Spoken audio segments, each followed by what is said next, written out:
Ravens having a tough time keeping the ship afloat with Lamar Jackson sideline. Baltimore dropped to 1-5 after losing to the Rams 17-3 on Sunday. That's 4 straight losses for the Ravens, their worst 6-game start in franchise history, and now they head into a bye. John Harbaugh said post-game that he expects Lamar back for the team's next home game on October 26. And the Ravens currently have a 25% chance to make the playoffs according to ESPN Analytics. However, of the 358 teams to start the season 1-5 or worse, only 4 of those teams made the playoffs since 1933. Cam Newton, I got to start with you first because I know that you are a crazy ex with this Baltimore team. Do you still see them making the playoffs? Yes, yes, and it sounds crazy, but understand the reason why. Their margin of error has now shrunk smaller than an ant's pinky fingers. But needless to say, we have an opportunity still. Not because I love the Baltimore Ravens, it's because I love Lamar Jackson, especially if Lamar Jackson is healthy. The next 5 games by the Baltimore Ravens. Who do we have here, Ryan Clark? Chicago Bears. Who do we have here, Amina? Miami Dolphins. Who do we have here, Stephen Anthony? Minnesota Vikings. Hey, let's bring back Ryan Terry. With the reverse there, we got Cleveland Browns and we got New York Jets. Those 5 games right there, you can find a way to get 5-5 again. Oh my goodness! Not only do the Baltimore Ravens can change the ship, they still have an opportunity. They do still have an opportunity, but that's not the reason. Nah. The reason is because of the Pittsburgh Steelers. Talk to me. That's the reason that they still have an opportunity. The Pittsburgh Steelers last year lost their last 5 games. The last 4 games of the regular season and the playoff game to Baltimore. The year before that, they finished 500 over their last 6 games to end the regular season. Baltimore would not have a chance if we could rely and count on the Steelers from week 11 to week 17 to close the deal. That is what is going to determine what's going to happen in the AFC And what do you think North. will happen, Double Dutch Stephen A? Double Dutch Stephen A. Let me look at this right now. Yeah, tell me what will happen. Over the last 6 weeks, 7 weeks of this NFL season, the Pittsburgh Steelers play at Chicago, Buffalo, at Baltimore, Miami, at Detroit, Cleveland, at the Baltimore Ravens. I will pick the Pittsburgh Steelers to win the AFC. Ooh. They better not make me out to be a liar. Slow clap from I will RC. pick the Steelers to win the AFC North. But Cam is not wrong because history shows us over the last 2 to 3 years that the Steelers struggle to close. They got to close. I'm kind of emotional. You know what? I feel like we've just been so long and like our relationship RC. with the Steelers, That's right, man. it's been That's right. tough, That's you right. know, and like we start out good and right. then like at the end we don't be doing good. That's right. And then, That's like, right. You be being mean to us on No, TV and yeah, stuff. man. And I be like, why Stephen A. hating? Then you be like, no, they suck and I feel better now. Gosh, I'm so emotional. Exactly. That's right. That's right. Try to get it out. Try to get it out. Cool. Try to get it You know out. what, though? You know what the biggest problem with what Cam is saying about the Baltimore Ravens is that it has to be mathematically correct. When is the last time we've been talking about Lamar Jackson and the Baltimore Ravens and thinking about the mathematics toward the end of the season? Oh, we can beat the Bears, the Dolphins, the Vikings, the Browns, the Jets, the Bengals twice. And then you're going to say, okay, maybe they can split with the Packers and the Steelers and the Patriots at the end of the season. And so they can kind of sneak into the playoffs because the numbers matter. This was a team that was supposed to have the best roster in football. This is a team that has one of the best players in all of the game in Lamar Jackson, who can go down as an all-time great. And all he got to do is get a ring. And we're talking about them in this same season. Can they mathematically make it to the playoffs? That's not the team that we started the season believing in. And so to me, this is already a failure, and they can make it to the playoffs, but they will not make any noise, and they will be home as much as we talk about the Steelers being home in week 1. May I throw a left turn? Sure. Can I go into the break reading this bump? May I do You that? want- May oh, I do that yes. for you? Go. May I read this bump? Alex. How do you do? losing a heartbreak in Carolina has moi laughing. But the Panthers think they may have gotten a last laugh. That's next, right here on First Take with my man Cam. $3 million a year, quarterback, right? It's a bag, yeah. Quarterback. I think he's a captain too, is he not? You got to see. Captain. Had this to say about his teammates postgame. I think it starts with the leadership in helping articulate that for the guys, and then what we're expecting out of the guys, right? We're expecting this. Are we getting that? Are we not getting that?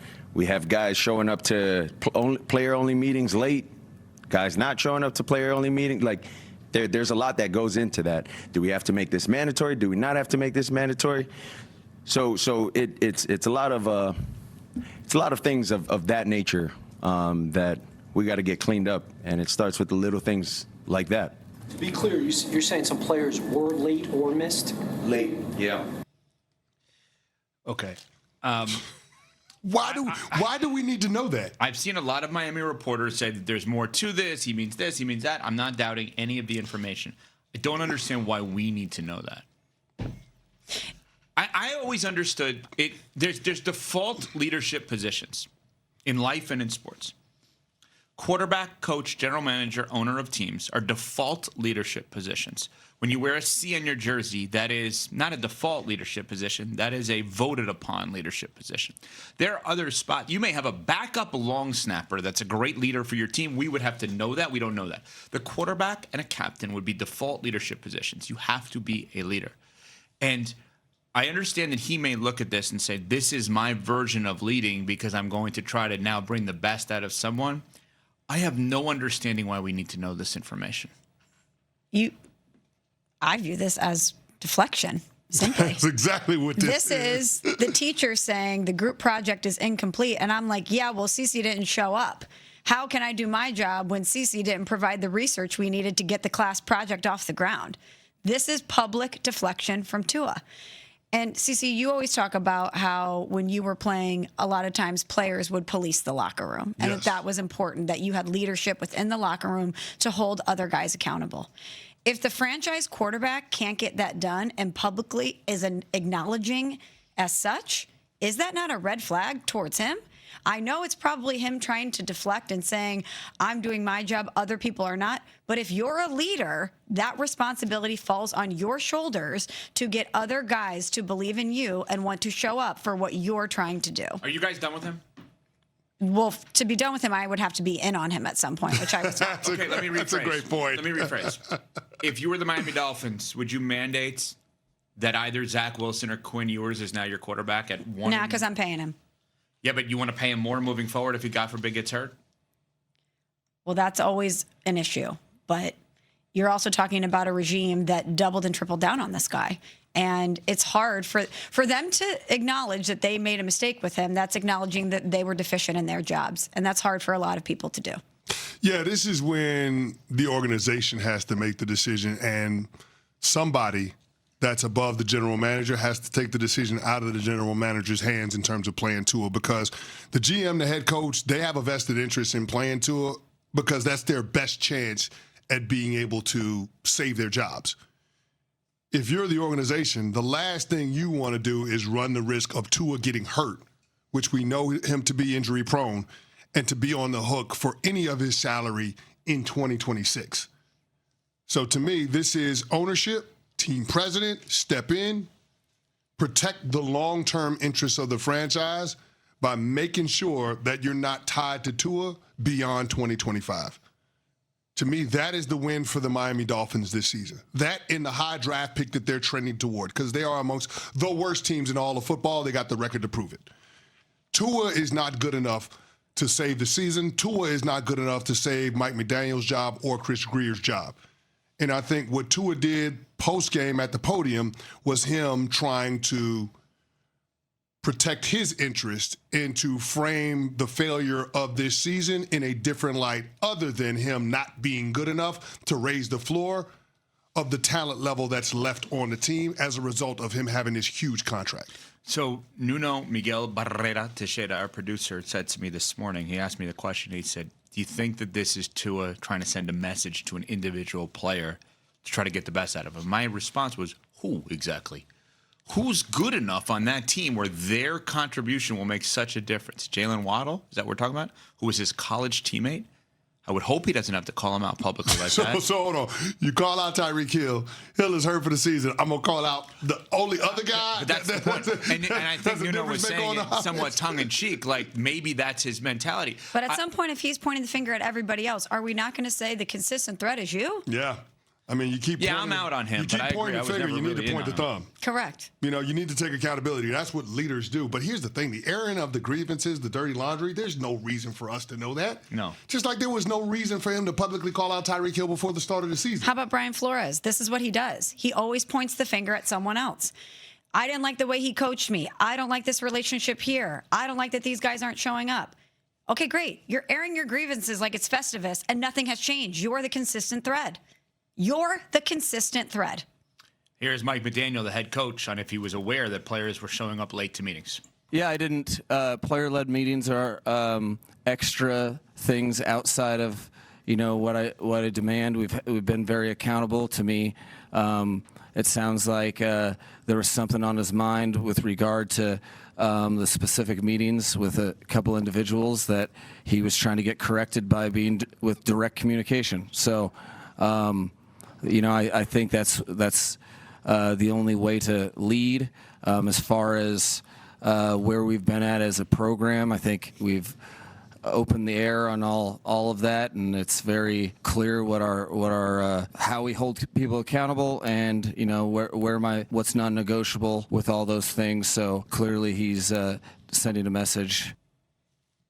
Yeah, let me tell you something. When you have a player-only meeting that the quarterback is calling and guys show up late or don't show up at all, that tells you what the rest of the locker room thinks about Tua's leadership. It's an indictment on him.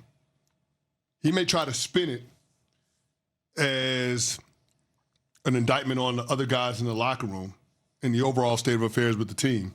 But the reality is that if he's calling player meetings as the quarterback of the team, as the captain of the team, and other players aren't showing up, they don't think much of his leadership. And one of the things that I pointed out that I said at the beginning of the season when he was publicly going after Tyreek Hill, what's going to be fascinating is how the team responds to Tua taking on a more vocal leadership role within that franchise.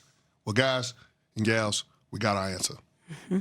This is what the Miami Dolphins team thinks of Tua the leader and Tua the player. And it ain't good. So if you're the organization and Tua ain't helping you win on the field and he's not helping you lead in the locker room and off the field, why exactly are you paying him $53 million a year? ESPN NFL